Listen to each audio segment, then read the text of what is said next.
Hey guys, it's Mike again for day 2 of the E3 conference. Because day 0, I covered the Sony and Xbox conferences. Day 1, I covered the Nintendo Direct by Nintendo. All three had something great to offer in terms of like spot for choice for what us gamers got. Now I'm going to be covering 2 of the software conferences, the EA conference and the Ubisoft conference. So let's start with the Ubisoft conference today, which is day 2. Okay, so let's do that. Alright. Originally the conference were on day 0. Both EA and Ubisoft held conferences on that day, but I decided to split them up and keep them in tone with the rest of the videos what I've done. So yeah, if you guys don't mind, I hope the title's not misleading to you. The Archfiend will probably say that I'm misleading everybody, which I'm not. Alright, so you had Jerry Cantrell from Alice in Chains. He came in, he was doing some awesome sort of guitar riffs and stuff like that on stage, and he was promoting the Rocksmith 2014 game that was out by Ubisoft. It's going to be cross-platform, and apparently it's the fastest way to learn guitar. Never knew that. Might give it a try myself, because I'm a huge fan of guitars. Okay. Aisha Tyler.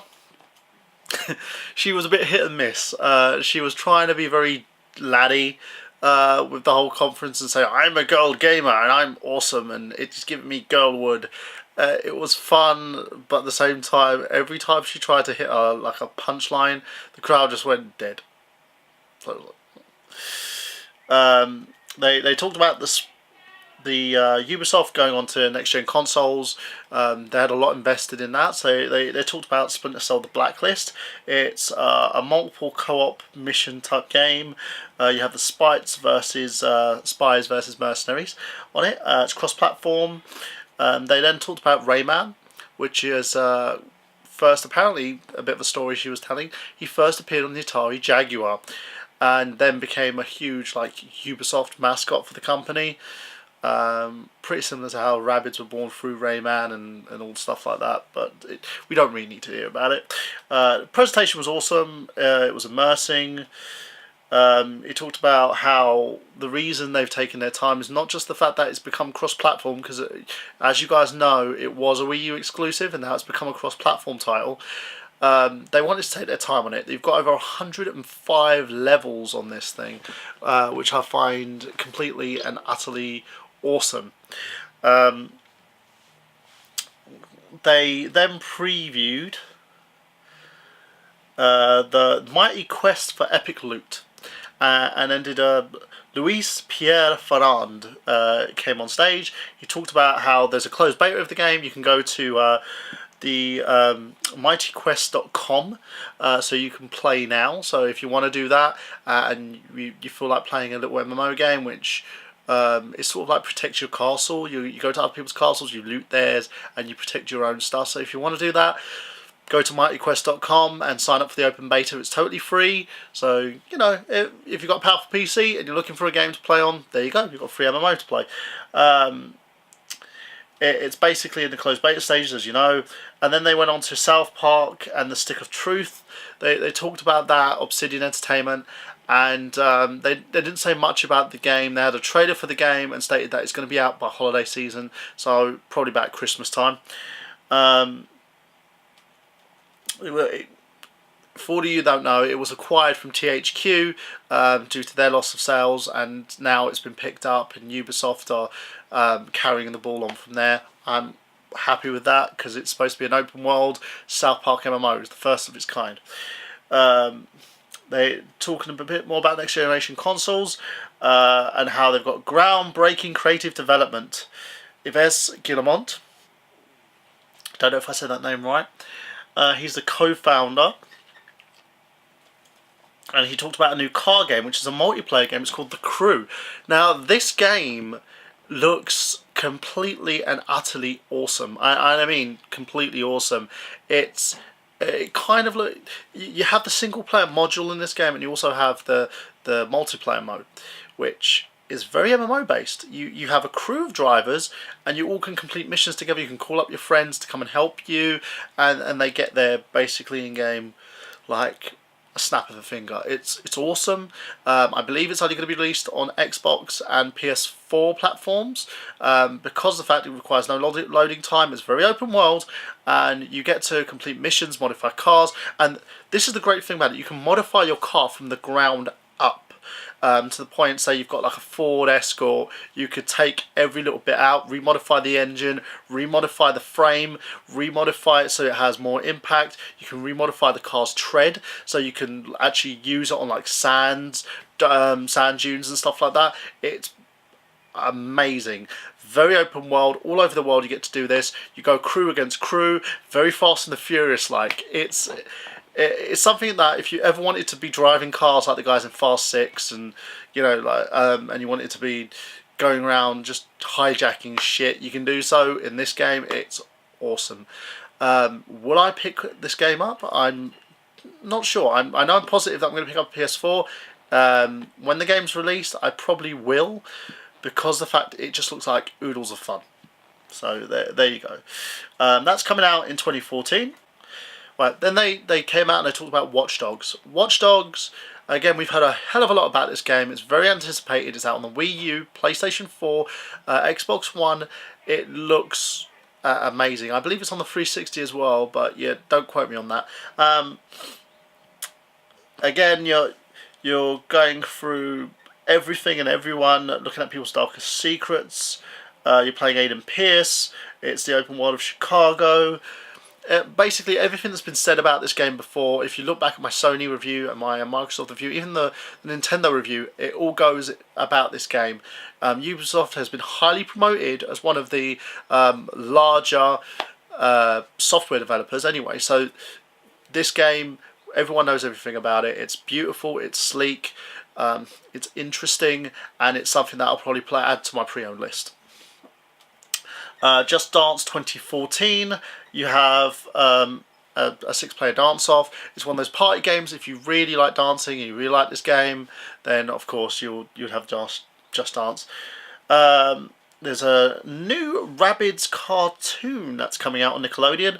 That's done by Ubisoft Motion Pictures. They've developed their own company now to actually source and produce scripts for Assassin's Creed, for the Splinter Cell franchises and stuff, so you've got a lot more of that coming out.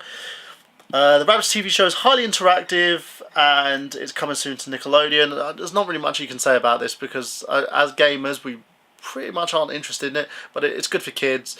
You get to like watch the show and interact with the show and see some little bits the rabbits are going on doing. They're very zany, very quirky little characters anyway, so it's nice for them to have that going on. Adrian Lacey was out next and talked a little bit more about it, talking about the puzzles. Then we went on to Assassin's Creed Black Flag. New trailer was shown. Again, it's a game that's been very overhyped in terms, not overhyped, I would say overpromoted. There you go, that's the word. Overpromoted in terms of what it's capable of and what you see is going to do. For one, I can't wait to see this game. I can't wait to play it. But at the same level, I want to get my hands on the copy. Seeing all these trailers and everything like that, it looks awesome. But you're itching to sort of play this. There was a nice little thing at the end where the main protagonist was holding a crystal cube. I don't know if that's got something to do with the main storyline, but we'll figure that out later on. Then the creative director of Black Flag came out, John Guston. He was talking about the in-game footage, and then basically they moved on to the next part, which was the next two Trials games, Trials Fusion, which is for next-gen consoles, and Trials Frontier, which is for mobiles. Basically, the game itself, you're going, you're on a bike, you're doing all these little stunts on circuits and stuff like that. You go all the way up into the clouds. Looks fun, not something I would actually pick up. If you're a BMX fan, if you love like the extreme sports, then it's probably a game for you. Then they went into a new genre about open world online RPGs, and it's a game that we later found out was called Tom Clancy's The Division. You had this awesome trailer talking about what happens if the world and the monetary system that we're in, if a piece of it just got taken out and the whole world would be in disarray. Awesome little trailer for it. If you want to check the trailer out, you can do by going onto Ubisoft's website. I might be posting a few of these trailers, but because of the fact that I'm not getting many views on them, there's probably no point. I'll just post my point of view, would probably be the best idea.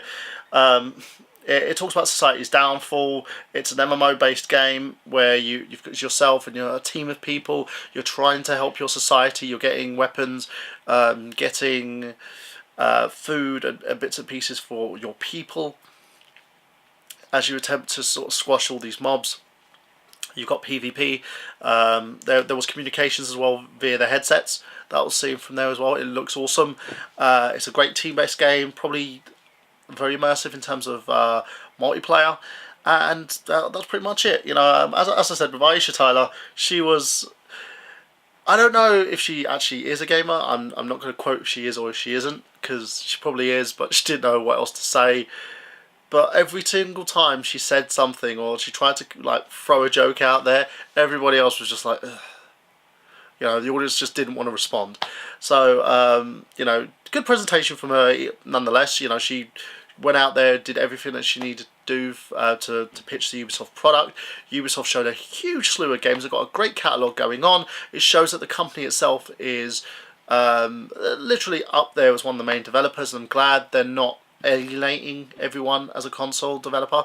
They're looking at all console platforms and they're understanding that everyone requires something out of them, and it's a great and smart move. Maximizes their income, maximizes their earning potential, and allows them to do something for everyone.